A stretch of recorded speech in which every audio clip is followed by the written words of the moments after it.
Bonjour à toutes et à tous. Donc, on va essayer de répondre à l'exercice de la dernière fois. Le pouvoir rotatoire spécifique de l'alpha-D-glycopyranose est égal à plus 112,2 et celui du bêta-D-glycopyranose est égal à plus 18,7. Et ils nous disent que le pouvoir rotatoire spécifique d'une solution fraîchement préparée de glucose qui a une concentration de 1 g par millilitre. Donc, ce pouvoir rotatoire va diminuer pour se stabiliser après un certain temps, après atteindre la valeur de plus 52,7.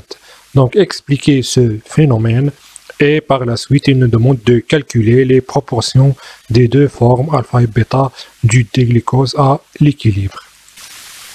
Comme on a vu, ce phénomène est nommé la mutarotation. Ça veut dire que au début, j'avais le glucose solide sous forme alpha-D-glycopyranose.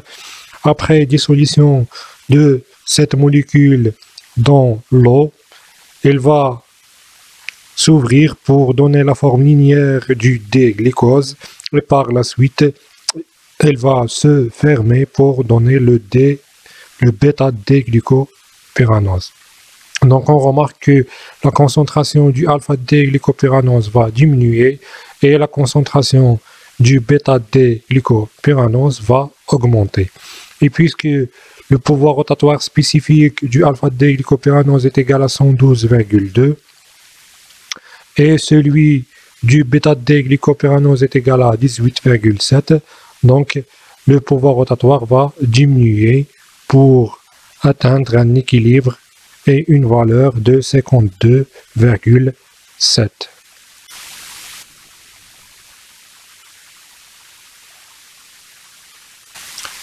On passe au calcul des proportions des deux formes alpha et bêta des glucoses à l'équilibre.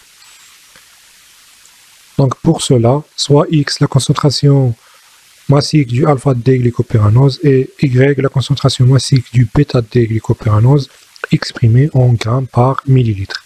Donc à l'équilibre, et pour une concentration du glucose de 1 g par millilitre, donc qui est la concentration initiale, 1 g par millilitre de glucose, on peut écrire que X plus Y est égal à 1. Donc X, la concentration massique du alpha-D-glycopyranose, Y, c'est la concentration massique du bêta-D-glycopyranose, et 1, c'est la concentration massique totale du glucose. Donc on va utiliser la relation qu'on a déjà vue, c'est la relation du pouvoir rotatoire. Donc le pouvoir rotatoire spécifique alpha D20 est égal à l'angle de rotation, ce qu'on appelle le pouvoir rotatoire tout court, divisé par la concentration en grammes par millilitre fois le L qui est la longueur de la cuve. Donc alpha, donc l'angle de rotation, est égal au pouvoir rotatoire spécifique fois la concentration fois la longueur de la cuve qui est L. Donc le pouvoir rotatoire spécifique de la solution de glucose à l'équilibre, donc après équilibre, alpha est égal au pouvoir rotatoire spécifique après équilibre, donc qui est 52,7, fois la concentration du glucose, qui est divisée en deux parties après mutarotation. Donc la partie alpha-D-glycopyranose qui est représentée par X et la partie bêta-D-glycopyranose qui est représentée par Y fois L qui est la longueur de la cuve. Et on sait que l'angle de rotation est égal à la somme des angles de rotation. Donc l'angle de rotation après équilibre alpha est égal à alpha 1 qui est l'angle de rotation du alpha-D-glycopyranose plus alpha 2 qui est l'angle de rotation du bêta-D-glycopyranose. Donc avec alpha 1 est égal, donc je vais utiliser aussi ici cette relation. Donc alpha 1 est égal à 112,2 qui est le pouvoir rotatoire spécifique du alpha-D-glycopyranose fois X qui est sa concentration massique fois le L qui est la longueur de la cuve. Et alpha 2 qui est l'angle de rotation du bêta-D-glycopyranose est égal à le pouvoir rotatoire spécifique du bêta-D-glycopyranose qui est 18,7 fois sa concentration Y fois L. Donc je remplace le alpha par cette valeur, donc alpha, je la remplace ici, donc 52,7 fois x plus y fois L. Le alpha 1 par 112,2x fois L, plus alpha 2 qui est 18,7 fois y fois L. Donc, si je remplace y par l'équation 1, donc je vais remplacer y par 1 moins x, donc y est égal à 1 moins x.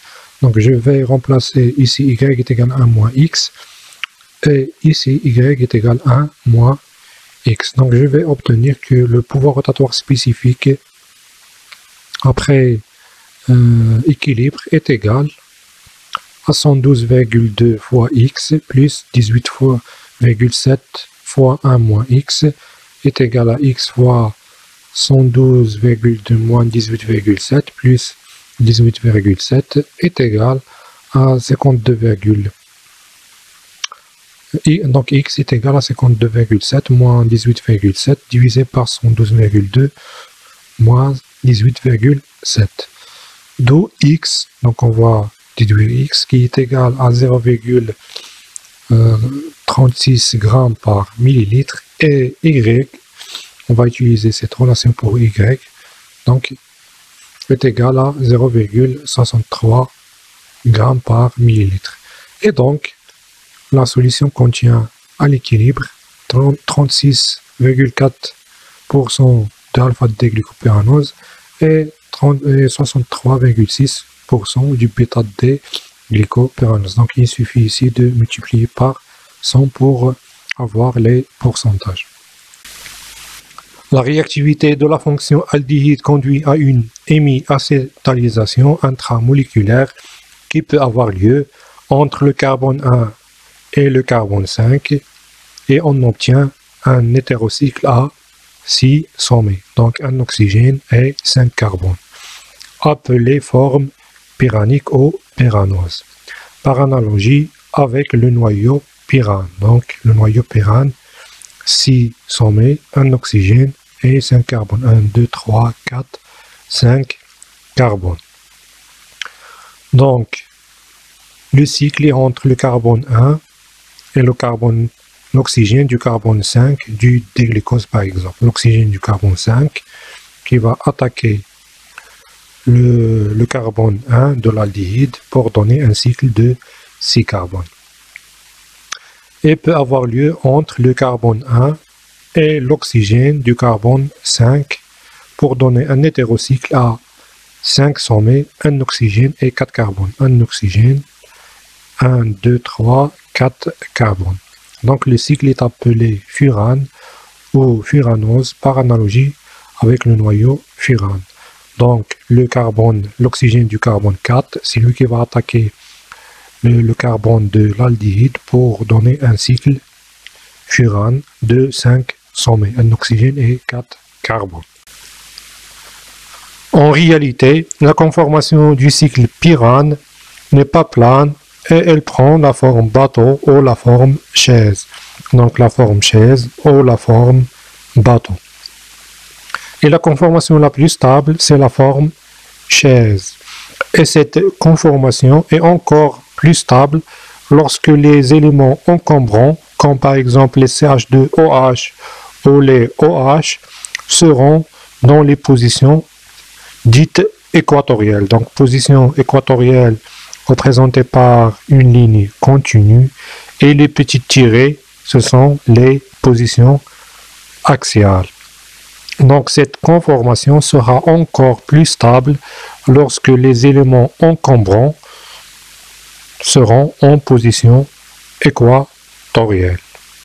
Donc ici j'ai un cycle de 6 sommets représentés par 6 carbones, 1, 2, 3, 4, 5, 6 carbones, et c'est la forme bateau. Donc ici on voit comme un petit bateau. Pour mieux voir ça, on peut enlever les hydrogènes, comme ça. Donc, c'est la conformation bateau. Et là, j'ai la même molécule en conformation chaise. Donc, avec 6 sommets représentés par 6 carbones, 1, 2, 3, 4, 5, 6 carbones. Donc, on voit comme une chaise. Si j'enlève les hydrogènes, donc voilà, c'est la conformation chaise. Donc, si je compare la molécule du cyclohexane ici, qui est ici, donc on a des positions axiales. Donc les positions axiales, ce sont ces positions. Si on imagine un axe vertical comme ça, donc ces positions sont axiales. L'hydrogène, ce hydrogène est axial, celui-là est axial, celui-là est axial, celui-là est axial, axial, axial, et celui-là équatoriel, équatoriel, équatoriel, équatoriel, etc. Donc, les positions axiales, c'est par rapport à un axe vertical imaginaire qui est ici. Donc, un axe vertical imaginaire. Donc, maintenant, on va essayer de reconstituer cette molécule qui est le bêta-D-glycopyranose à partir de la molécule du cyclohexane. Donc, pour la molécule du cyclohexane, on a 6 sommets constitués par 6 carbones, 1, 2, 3, 4, 5, 6. Et pour la molécule du bêta-D-glycopyranose, on a un oxygène ici. Donc, on va remplacer ce carbone par un oxygène. Donc, par un oxygène ici. Donc, on a un oxygène. Par la suite, on a le OH ici qui est équatoriel. OH équatoriel. Donc, OH, c'est le carbone 1 ici. Et le OH est équatoriel. OH équatoriel. Donc, je vais mettre un oxygène et un hydrogène. Donc, OH équatoriel. Donc, un oxygène et un hydrogène. Pour le carbone 2 qui est ici, OH est équatoriel. Donc, OH est équatoriel. Je vais mettre OH ici, équatoriel. Pour le carbone 3, OH est équatoriel. Carbone 3, OH équatoriel. Pour le carbone 4, le OH équatoriel. Et pour le carbone 5, j'ai le CH2OH. Donc, ici, je n'ai pas un hydrogène. Et là, j'ai le CH2OH. Donc, je vais mettre un carbone ici. Donc, c'est le CH2OH. Moi, j'ai mis CH3, un CH3. Donc, CH2OH. Donc, CH2, 2 oxygènes. Et là, je vais mettre un OH. Donc, ici, un OH. Donc, c'est la molécule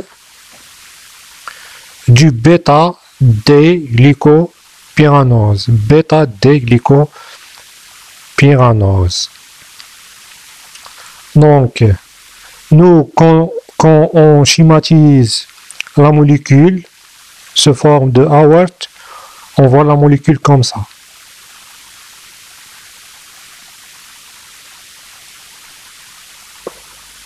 On va reprendre le schéma qu'on a déjà vu de la projection de Haworth. Donc, on a commencé par la forme linéaire du D-glycose et on a vu la cyclisation de ce dernier en alpha-D-glycopyranose et en bêta-D-glycopyranose.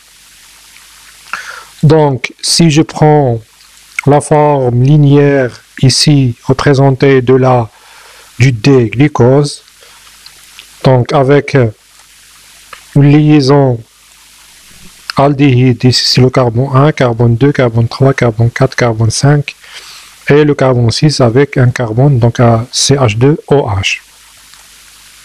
Donc pour représenter cette molécule sous la forme de la projection de Fischer, donc pour le carbone 2, donc je dois tourner la molécule jusqu'à ce que les deux liaisons du H et du OH vont vers moi.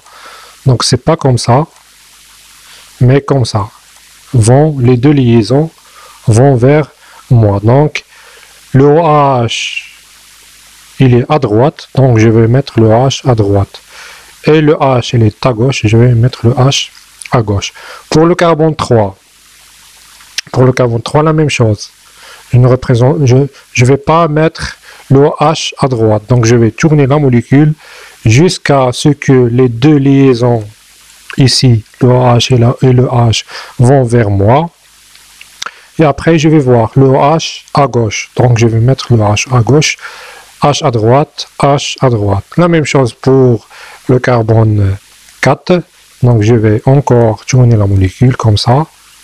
OH à droite, donc OH à droite, H à gauche, H à gauche. Pour le carbone 5, la même chose, je tourne la molécule.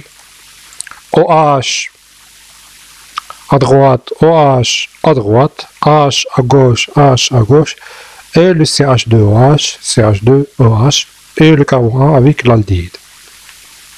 Donc c'est comme ça que je représente la projection de Fischer. Donc après cyclisation de cette molécule, je vais obtenir par exemple le bêta-D-glycopyranose. Bêta-D-glycopyranose ici, donc qui est représenté ici, le bêta-D-glycopyranose. Donc la molécule elle se forme chaise, mais pour la projection de Haworth, on va simplifier, donc on va simplifier le schéma. Donc c'est comme si on va voir la molécule comme ça.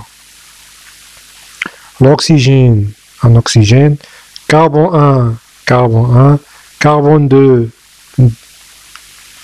carbone 2, carbone 2, carbone 3, carbone 3, 4, 4, 5, 5 et le carbone 6. Donc je vais dessiner la molécule comme ça. Et après, je vais voir pour le carbone 2, OH est en bas. Donc OH en bas. Donc je vais prendre la molécule comme ça pour savoir comment mettre les OH. Donc OH en bas, je vais mettre le OH en bas et l'hydrogène en haut. Pour le troisième carbone, OH en haut et le H en bas pour le troisième carbone. Pour le quatrième carbone, OH en bas. Et pour le cinquième carbone, j'ai le CH2OH en haut. Donc CH2OH, CH2OH en haut. Donc c'est comme ça qu'on représente la projection de Haworth. Donc on voit la molécule comme ça. Et après, quand on veut déterminer les positions des OH, je vais regarder la molécule comme ça.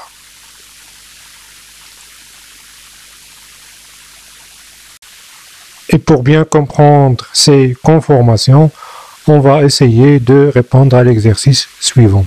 À partir des formules linéaires données ci-dessous, le D-manose et le D-psychose. Donc le D-manose qui est un aldohexose, donc fonction aldéhyde avec 6 carbones, et un cétohexose, une fonction cétone et 6 carbones. Donc la première question, écrire les formules linéaires de L-manose et de L-psychose. Écrire les formules cycliques correspondant aux composés suivants, donc le alpha-D manopyranose et le bêta-D manofuranose et le bêta-D psychopyranose et le alpha-D psychofuranose. Donc essayez de répondre à cet exercice avant de voir les corrections. Donc pour le L-manose, c'est l'image du D-manose dans un miroir.